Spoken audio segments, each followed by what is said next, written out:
All right, here we are, lesson number 4 on lighting and color. Thank everybody for showing up and everybody who's watching at home. Let you know right now that if you have questions, you can certainly send them to me via email. It's photoclass@maxoutput.com, or use the little form you see down there at the bottom of the page and just type in the question and it'll show up here on my computer. So, okay, we're going to go ahead and get started this week with another quiz. I actually warned you about it this time. So, turn on the projector so you guys can see. Try to turn on, okay, there we go. Maybe. Okay, question number 1. All right. My point-and-shoot camera doesn't have a setting to control the aperture. What can I do to blur the background behind my subject? Okay. Remember, we can have more than one answer. So, answer A, turn on my flash. Answer B, use the landscape setting. C, use the portrait setting. And D, select a lower or faster ISO. Anybody have any opinions? Anthony, your hand was first. C, my first thought. Okay, portrait setting. Okay, that's definitely a valid answer. Anybody else have any other opinions? No? Okay, now let's see what we got. Okay, with this particular issue, with trying to blur the background, we can either use the portrait setting on a little point-and-shoot camera or even a full-size camera.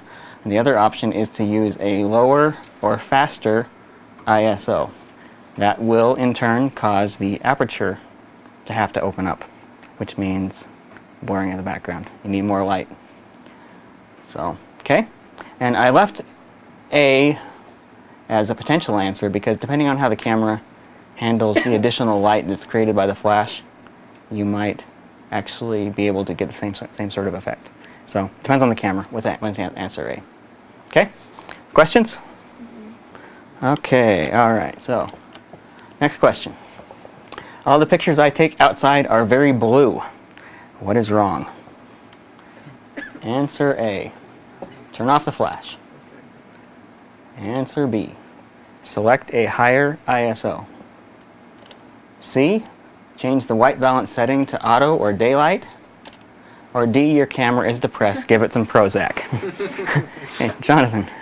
So my initial thought would be D, of course. Yes, as would everybody's. Especially being Utah, it's common, I guess. But C is probably your best bet because your coloring's off, and so if you adjust the white balance, then your camera will know what white is and what gray is, and it'll adjust everything else accordingly. Very good. Not only did you answer the question correctly, you also explained it correctly as well. So, okay, so C is the only correct answer on this question. Okay, all right, moving on to question number 3. What does the landscape setting on my camera do? Answer A, turn off the flash. Answer B, select a large aperture. C, select a small aperture. D, increase picture sharpness. Any ideas here? Anthony? All but B. All but B. Okay. Any other opinions? Jonathan? Yeah, I mean, you could always turn the flash back on or something, but yeah, all but B is typical. Okay. All right. Correct answer, the most correct answer here is answer C, select a small aperture. And then A and D are both sometimes, depending on the camera. Some of them that turns off the flash on landscape setting, and some increases the picture sharpness. So that really depends on the camera. Some will do those, some will not. So there you go. Okay, questions, comments? All right, moving on. Okay, what is white balance? Answer A, making sure that there is enough white in my pictures. Answer B, adjusting exposure to compensate for lighting color. Answer C, adjusting the camera for the color of lighting. Answer D, a game with crayons and a scale. Any thoughts here? We're getting a couple chuckles. Anybody have any idea? Okay, Anthony's saying C. Anybody else? Okay, yeah, C is the correct answer here. Setting a white balance on the camera is used to make sure that the camera knows what color your lighting is. Okay? All right. Next question. What is a histogram? We didn't actually talk about this during class, but those who stayed after got a pretty good lecture about this. Okay? Answer A, a procedure performed by my doctor. B, an essential element of my multivitamin. Answer C, a graph showing the color distribution in my pictures. And answer D, a graph showing the lighting distribution in my pictures. Anybody? D. I heard a D. Anybody else? Yeah, D is the correct answer there. It's a graph showing the lighting distribution. We'll actually talk about that on camera next week when we start in Photoshop. Okay? And question 6. The word slower when applied to photography means A, a lens with a smaller aperture. B, a shutter speed with a lower number. C, an ISO with a lower number. Or D, a photographer who isn't very bright.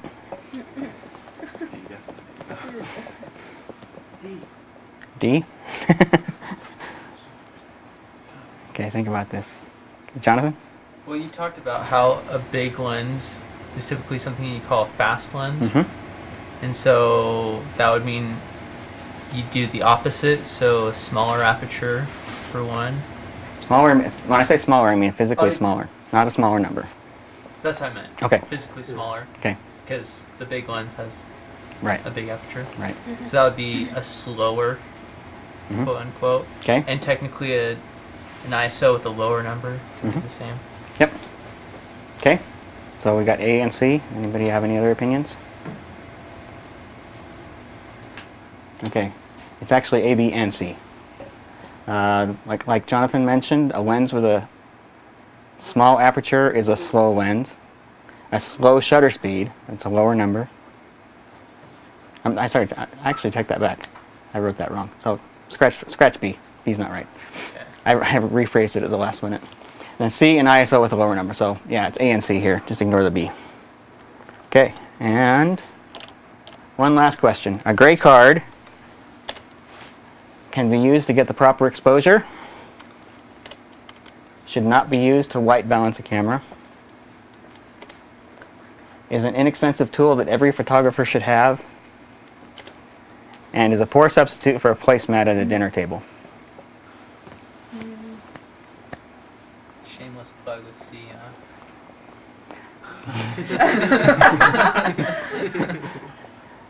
Any opinions? C, dog, it's C. C and A. Okay. Maybe D. Yeah, that's Yeah. So A, C, and D. I don't recommend using your gray card at the dinner table. You want to keep it clean. So, okay, so that's the end of the quiz. How'd everybody do? All right. Okay, all right, so let's just jump right into color here. I was going to spend an entire lesson on this, but I didn't want to bore you that long. Okay, so color is something that is perceived when certain wavelengths of light are reflected off of an object. Okay, does that make sense? We talked about how a red object is actually just reflecting red light and all the other colors are being absorbed. So that's what's going on with color. Now, any colors visible in an object must be present in the light source that illuminates it. So in other words, if you have a red object and it's under a green light, it's not going to look red at all. It's going to look basically black because there is no red in the green light. Okay, follow? Make sense?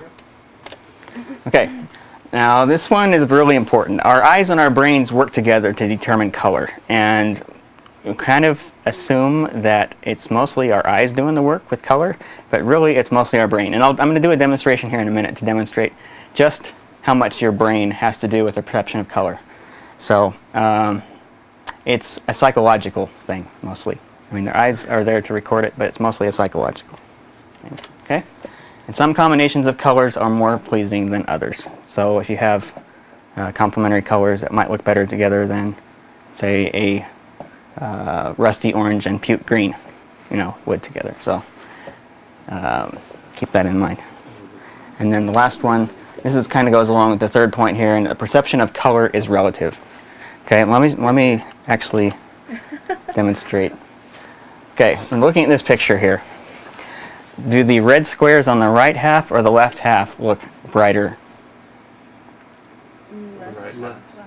Left half. Wait, which looks brighter? Which looks brighter? Which of the... The ones on the right? Right looks lighter. Yeah, lighter, brighter. Yeah. The correct answer is that they're both exactly the same. And your brain is playing tricks on you because of the colors that are surrounding. So you've got the, on the left, the red in the same bar as the yellow, surrounded by the blue. It actually makes it look darker than the red that's on the right. Okay? All right, same thing here. It's more obvious on video than it is on the projector, but the green on the right looks considerably brighter. The green looks considerably brighter on the right than it does on the left. And it's completely a mind thing. It's your brain telling you that it's that way, even though it's really not. I don't know if we can trust you, man. Why don't you block off some lines for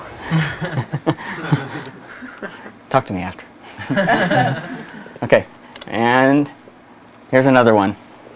The yellow squares are actually all exactly the same color and brightness here, but especially in the white square, the yellow looks darker than it does in some of the other ones.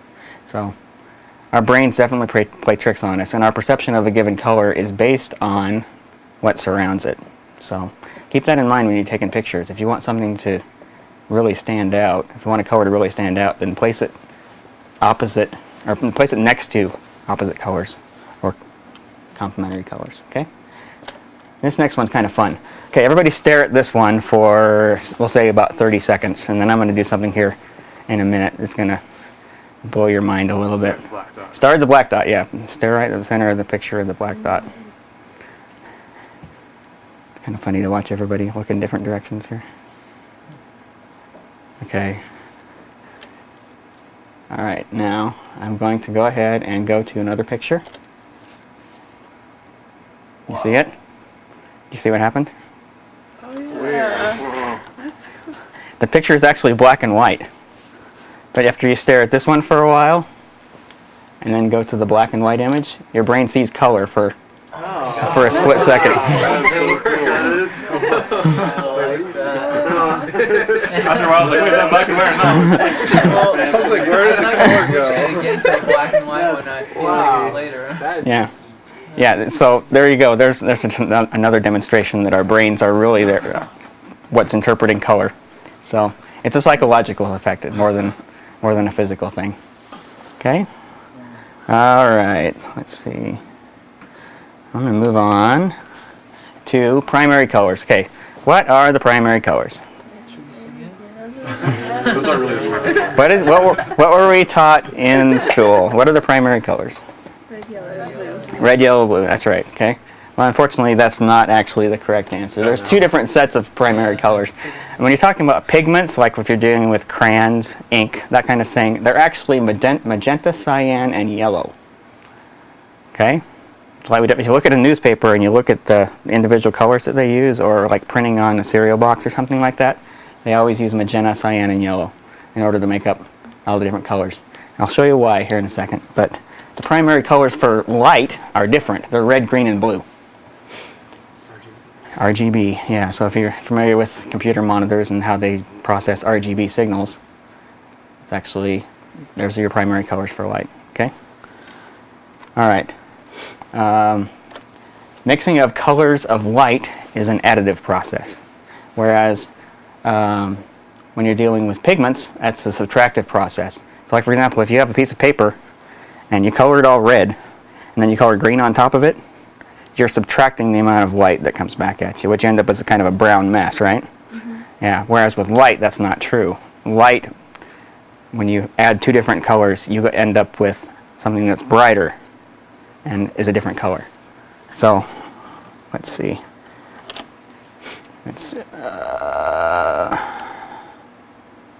I lose my images? I may have. So let me go ahead and...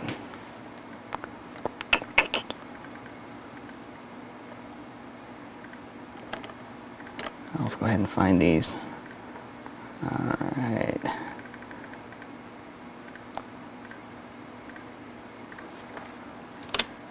Okay, so here are your subtractive colors, your primary colors for pigments. When you overlay colors on top of one another, you end up with something that shows less light instead of more. And then like you combine all three of the primary colors and you get a gray or a black, depending on how pure your colors are. So there's your kind of yellow and blue make green, and yeah. So, but you can see here that the yellow, when combined with magenta, gives you red, and yellow combined with cyan actually gives you green. So that's why when they tell you that the primary colors are red, yellow, and blue, it's actually not right. They're just keeping it simple. Instead of saying cyan, magenta, and yellow, they're just saying red, yellow, and blue. But they're actually cyan, magenta, and yellow. Okay, and with light, it's an additive process. So you combine red light with blue light, you get kind of a magenta color. Blue light with green light, you get a teal or cyan color, and then red and yellow, or sorry, red and green make yellow. You combine all three, and that's when you actually get white. Okay? That makes sense? Everybody follow? I know that's a little bit different than what you've probably been told in the past, but it's the way things really work. There's a whole science behind color. Alright, so we are going to play with the color wheel here for a minute. And the color wheel is a tool that's used to help us find pleasing combinations of color. And this is where we really apply the principles of color to photography. So when we're taking pictures, we want to try and find objects that are in these color schemes, or a color scheme that would be found on the color wheel. So let's see, blank the screen and then pull up this nifty little color wheel program I've got. So the first color scheme that we're going to talk about here is called analogous. And what this means is that we're going to do colors that are similar to our primary color. So we've got our little dot here that we can move around, choose the primary color that we want to play with, and then by adjusting the slider, we can find other colors that are analogous to that color. And what we end up with is pleasing schemes. So what's going on here is three colors that are equidistant on the color wheel. Okay, make sense? Alright, so then we go into complementary colors, and these are opposites. So we've got like a blue and a yellow here. Those are opposites on the color wheel, and those look nice together. They provide really good contrast. We can move it around and find any on the opposite of any color. Okay, so then we'll go to something called the split complement, which is where we are. We're on the opposite side of the color wheel in varying degrees. So for the most part, these colors look nice together, don't they? Okay. Let's go through a couple more here. Double complement. This is two colors that are complementary, or two pairs of colors that are complementary.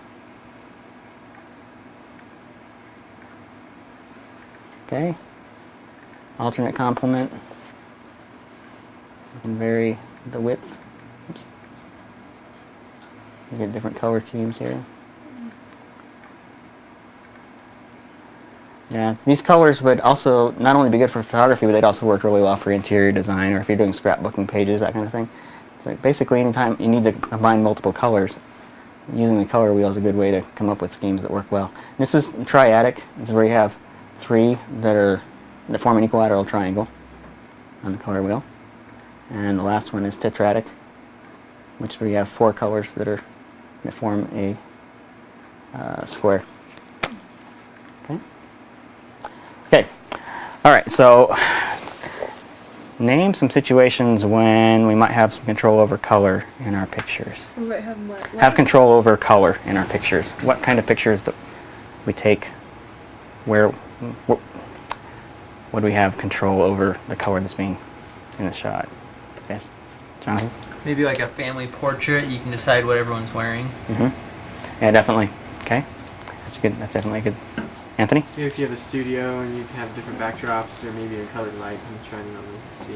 Yeah, that's definitely a good example. A person walks in, they want a portrait taken, they're wearing red. You can find a color that's going to work well with the red that they're wearing. Yeah, definitely. Okay. Any other situations come to mind? Maybe choosing your background. Yeah, definitely. Choosing background colors and whatnot. What if, for example, somebody asked you to take engagement pictures and they want to do it outside? You could come up with a color scheme to help them stand out from the trees or whatever. So keep that sort of thing in mind. So anybody who wants a copy of this program, I'll be putting it up on the website. That's awesome. So Does this program come on a Mac? no, sorry, no Mac version. Did you create that? I did write the software, yes. Okay. All right. So any other comments on color?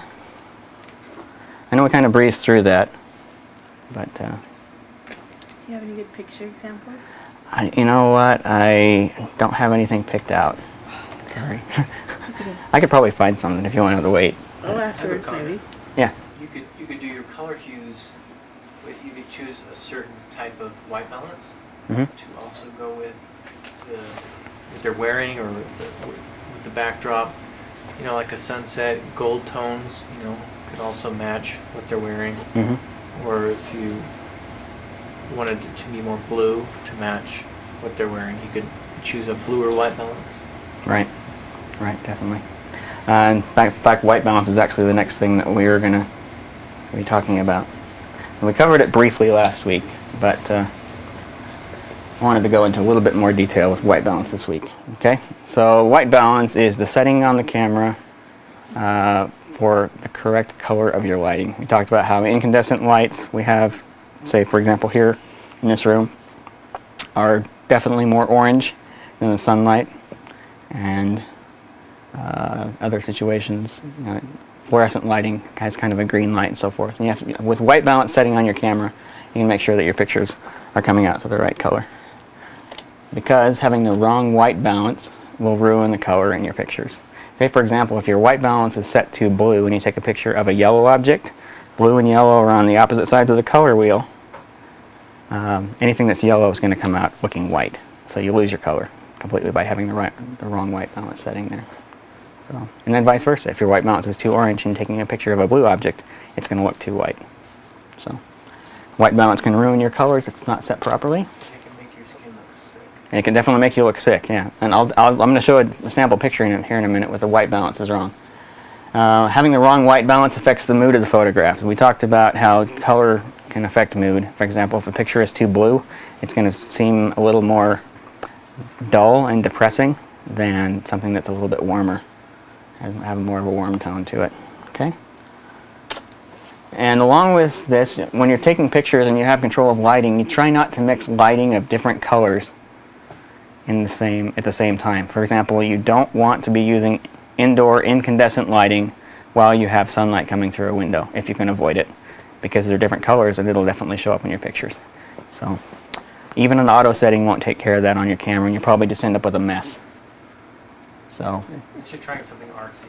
unless you're trying something artsy and you deliberately know what's going on and you want to control it, like I've mentioned before, all the rules can be broken for artistic reasons, but if you're trying to go with something that's absolutely accurate to what you're taking a picture of, then you've got to make sure that your white balance setting is dead on.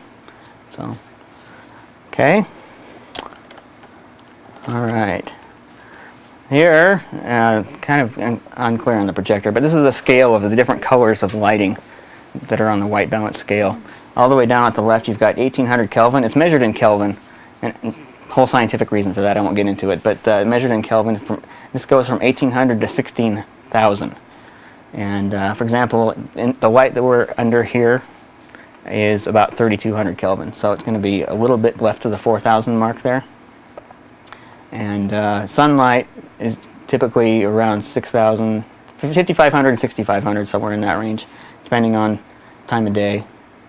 And then televisions, for example, are typically up in the 9,000 Kelvin range. So televisions will put out a very blue light compared to the sunlight. So when you're setting your white balance, you got to make sure that you've got it set right. Otherwise, you're going to end up with something that looks like this. Way too blue. I had to deliberately adjust this one, but You can see what happens here. This one's way too blue. And then this one is way too orange. So you can see how it affects. What do you think of when you see this picture? What does it make you feel? Stormy, maybe. Yeah, it feels like it's stormy outside. It's cold. Yeah, chilly, cold. Feels like a winter shot. You know, that kind of thing.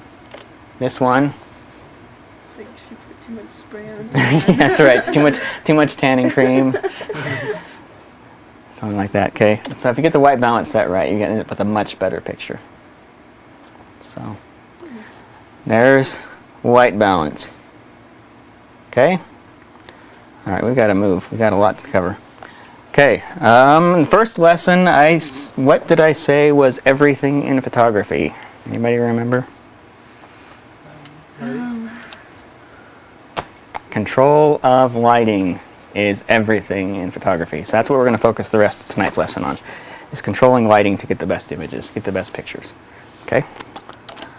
All right, so let's talk about different light sources that we have to deal with. We're going to first talk about light sources that already exist that are probably not under our control. And some of those primary sources are sunlight, overhead lights, and lamps. Those are three of the primary ones you got to deal with. Okay? And then there are some secondary sources of light you might not think about. But for example, fires, they definitely put off light. It's very orange. Televisions and computer monitors. And then another secondary source of light is any reflections of light that comes from the primary sources. Okay? So anytime there's a light on in a room, there's always light bouncing around off of everything, and that actually affects the way your pictures look. If you've got light bouncing off of an orange object, anything that's near that object is going to have an orange tint to it. And so you really got to be careful of that kind of thing. And make sure that you're not coloring things in a way that you don't want to. Of course, you can always use that artistically. If you want something to appear more orange, put something orange next to it, and that will make it take on that tint. What kind of light does the moon put out? The moon, that's a good question. I've never actually thought about that. It's bounced off the sun, but it definitely has a color of its own. So, Blue. good question. It's blue.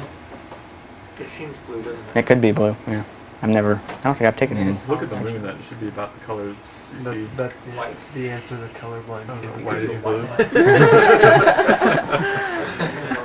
Do you have an answer, Dave? I don't.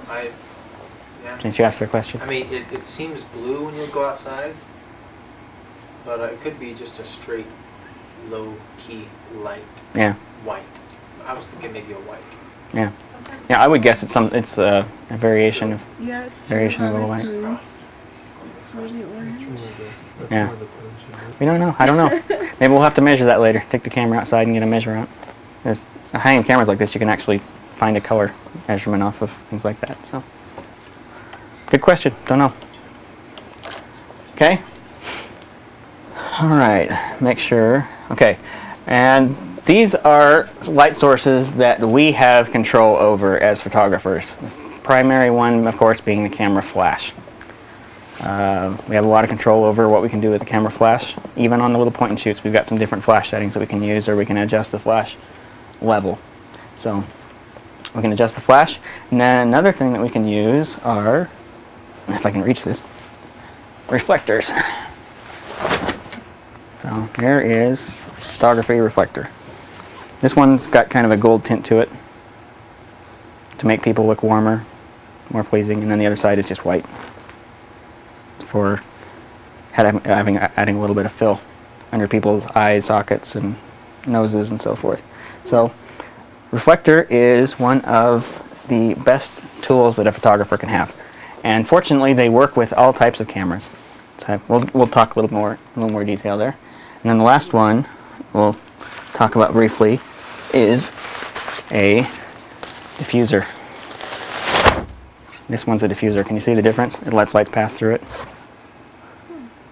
instead of blocking it and reflecting it. I mean, you can sort of use it as a reflector too, but it's primarily designed to diffuse light and give it kind of a softer edge.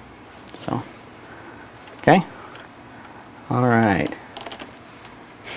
Okay, so with flashes, we have a few different things that we can do.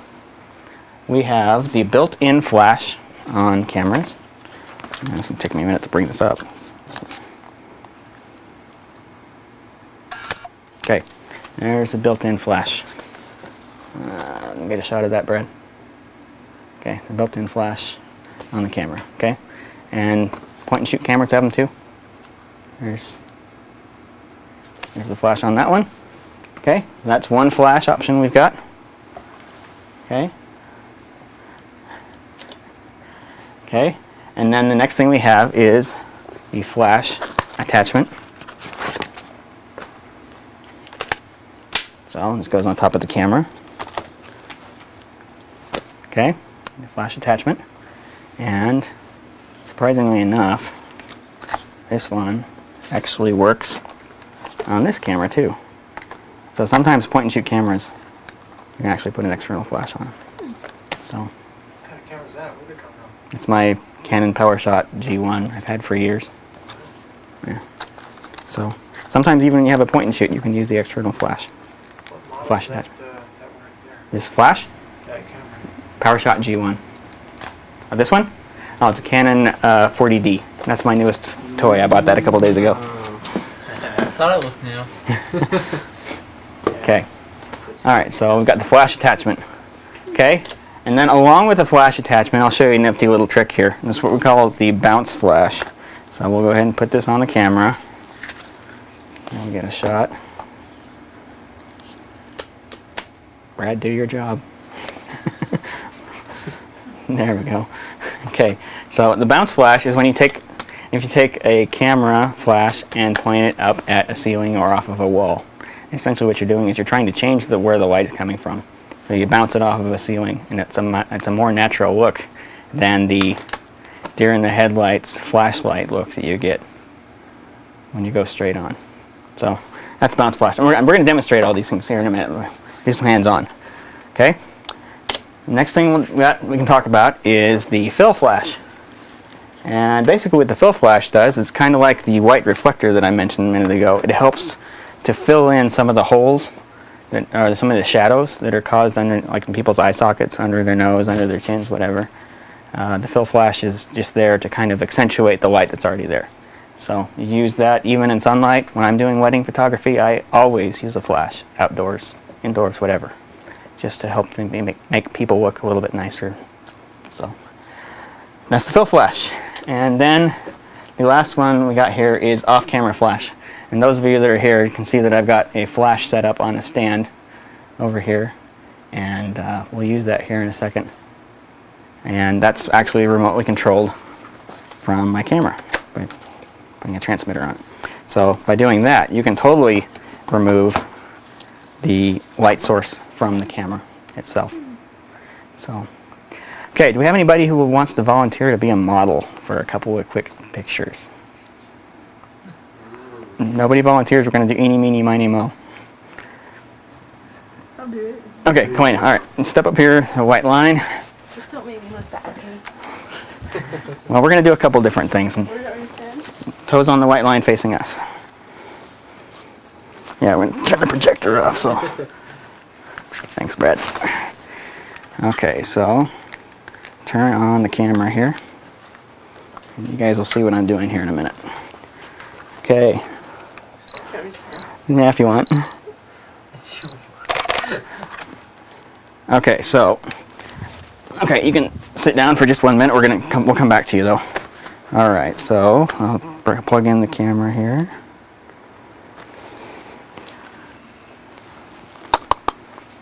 Okay, there we go, and unmute, and there we go. What happened here? Just the side of my face came All out. that Think light about from- her and It's Yeah. outside, man. That's what we call. That's what we call harsh lighting, harsh edges. Not very flattering, is it? Not at all. Okay. All right, so. It's kind of artistic, but I wouldn't exactly call that a good photograph. Okay. All right. So I'll mute again. McClaney, you can step back up there. We're going to do something a little bit different. Brent, you hold this like halfway between Kalina and the flash. stand up. Yeah, we want, okay, this is what we're going to do. This is going to be diffused a little bit. Okay. All right. Eyes closed. We got to blink, yes. Okay. Ignore the flashing there. That's just telling me that part of the picture is overexposed. But what we got here is it's a much softer lighting. It's still not very flattering. So we have kind of the harsher here and a little bit less harsh here. Okay? All right, now let's try something a little bit different. We're going to bounce the flash off the ceiling.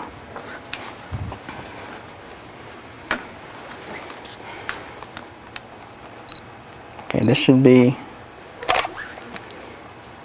okay, what do we got? Is that the one? You seeing it? It's a slow camera. Oh boy. I've got it here, Brad. You're not getting it there? Okay. All right, so, It's a little bit better, yeah. yeah, the light source is definitely coming from a little bit higher up, which is a little more natural. Most natural lighting comes from above. So, a little bit better. And we've got 3 different variations here. So, now let's do one more thing here. We're going to put the flash back down.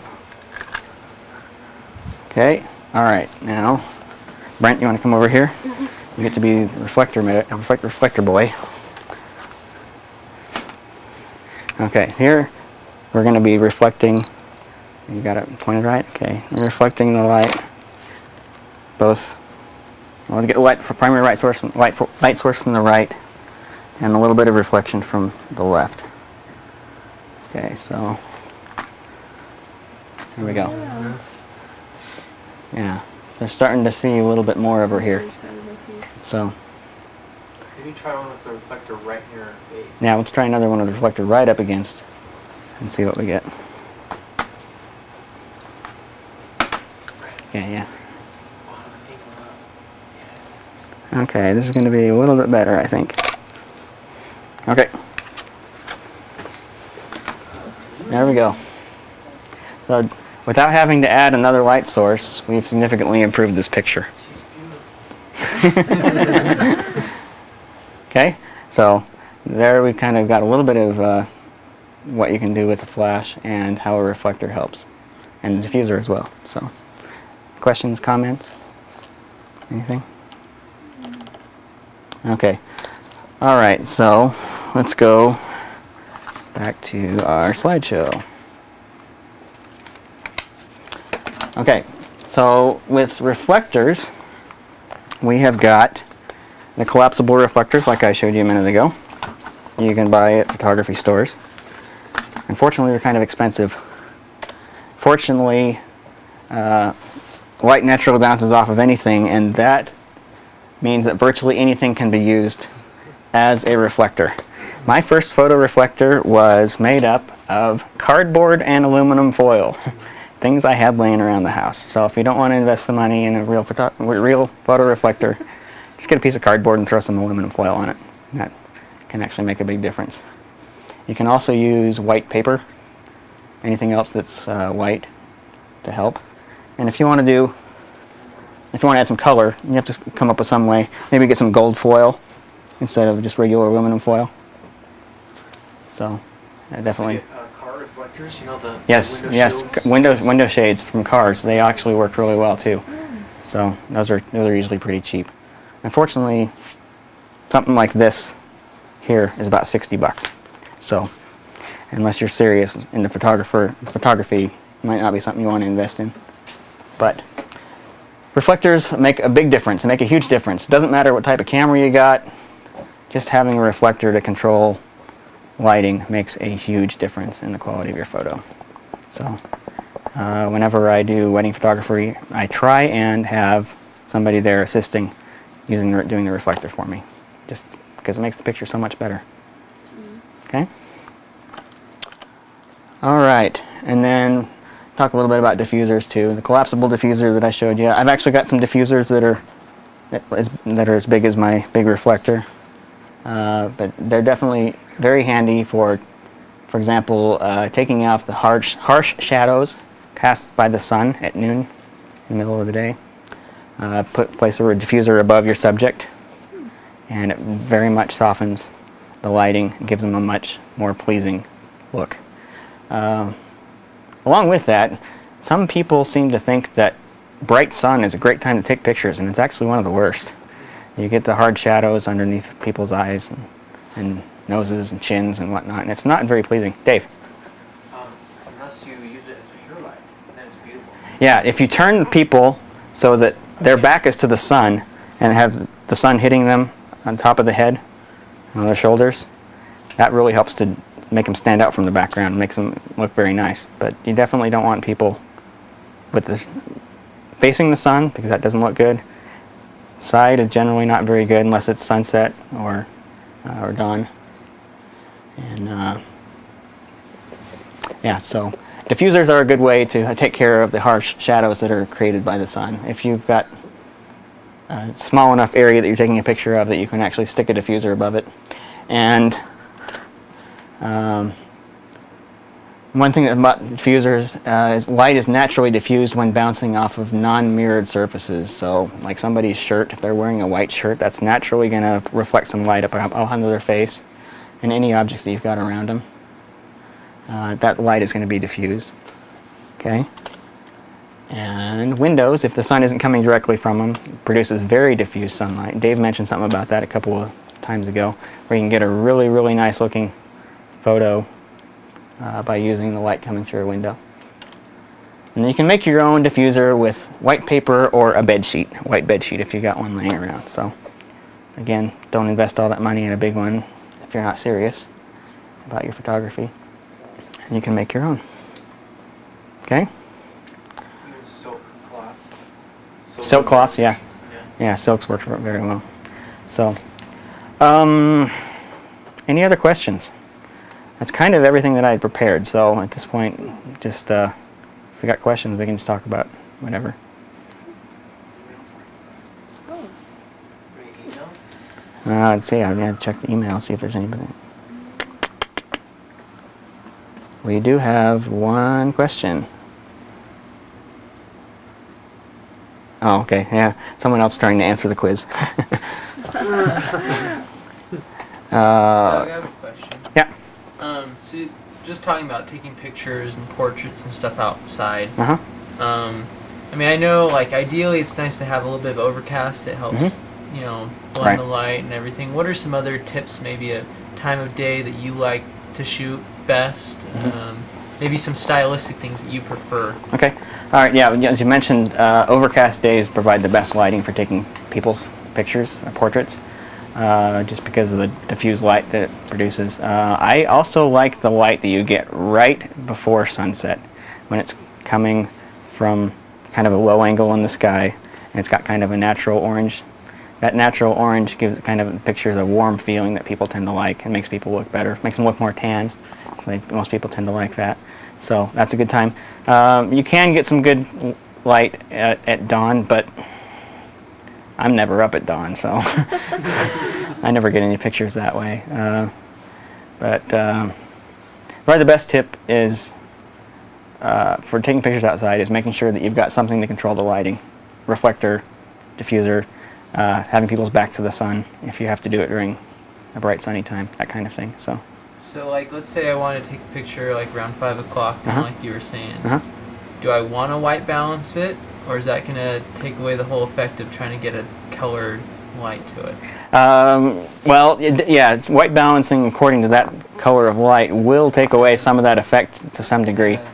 Yeah, for that reason, one of the things that I sometimes carry with me when I'm dealing with a camera that doesn't have a completely manual white balance setting is a piece of paper that I've printed with a very light blue.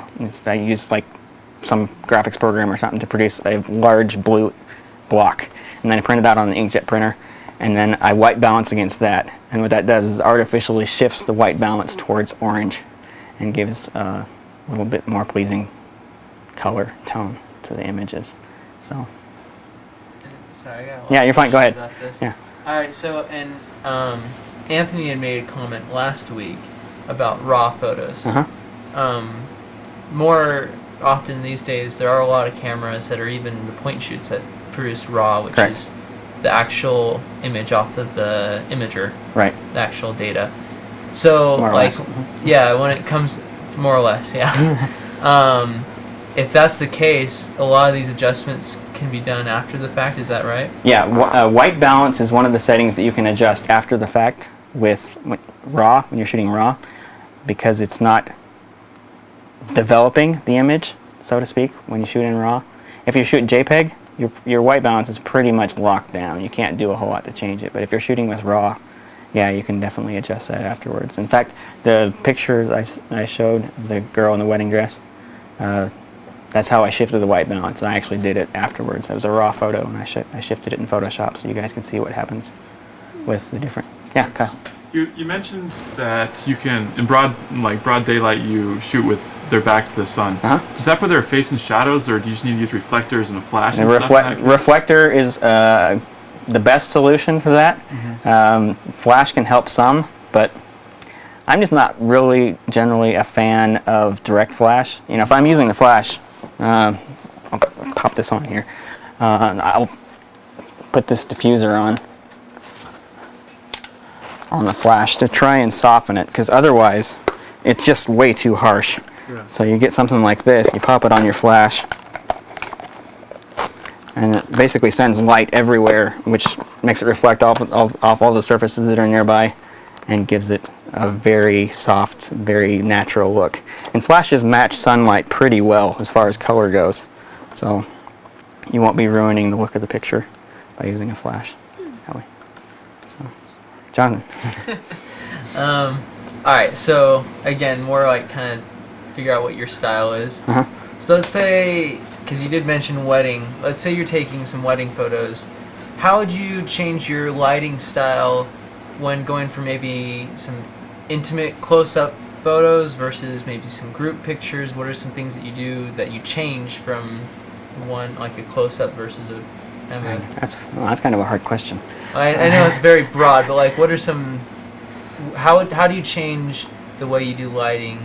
Okay, well, first of all, if you're doing a big group, there typically isn't much you can do, Right. aside from try and move them somewhere else where they aren't looking into the sun or having the sun hit them from the side. And you may not even have a choice with that. But as far as group photos, there really isn't a whole lot you can do with them. So you focus more of your artistic techniques when you're doing the individual ones. Taking close pictures where you're really focusing on people's faces and things like that. That makes a nice looking picture. One of my tricks, I hate to give this away, but one of the tricks that I like to do is I tell people to just kind of do their own thing, and they'll naturally pose themselves in poses that look intimate and look good on camera. And so I just have to be there to shoot at the right time. I typically don't have to do much as far as getting him to pose or doing any tricks with the camera in order to get the best pictures. I mean, Dave does a lot of wedding photography. Do you have any tricks that you like to use that you don't mind sharing? Were you talking about getting a natural look? Getting a more intimate, natural feel for portrait. Yeah, definitely doing their own thing. Something like that. A lot of times I'll tell the groom to tell his bride best joke in the world or his favorite joke. Or tell her your bestest joke. I'll just say it kind of goofy like, and that way suddenly they're feeling goofy and natural, and they'll just knock off some neat looks. If I said, would you tell her a joke? So it's kind of the way you go about telling them, you know. You snap off your best joke real quick, you know. Yeah. And then people they laugh, chuckle, and they just are natural. The more I do this sort of thing, the more I'm realizing that getting good wedding photos and even just people pictures in general is just making sure that they're comfortable and they feel at home in front of the camera, so they're not really caught off guard. That's where the high-speed camera comes in. Yeah, that's where having a real nice quick shutter helps. Is you hit the button and it takes a shot immediately. So it's not so much a technical thing; it's just making sure that people are feeling comfortable. So. glad you have such a slow camera because you can do that. I know, it's terribly slow. Did you show them how that fast that'll go? Just demonstrating. Let's see.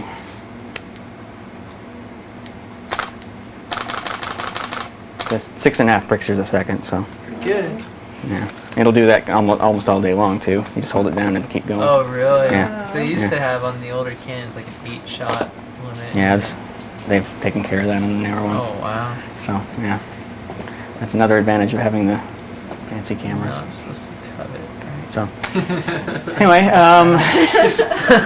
now's probably a good time to go ahead and sign off for the web. At this point, I'm thinking we might only have one more class because I'm going to be doing some traveling over the next few weeks. So next week we're going to be doing some Photoshop stuff, and if I can do it the week after that, we'll do it. But I'm not sure that we're going to be able to. Anyway, thanks for watching, and if you have any other questions, be sure to email photoclass@maxoutput.com, and I'll answer them as best as I can here on camera. So thanks for watching. We'll see you later.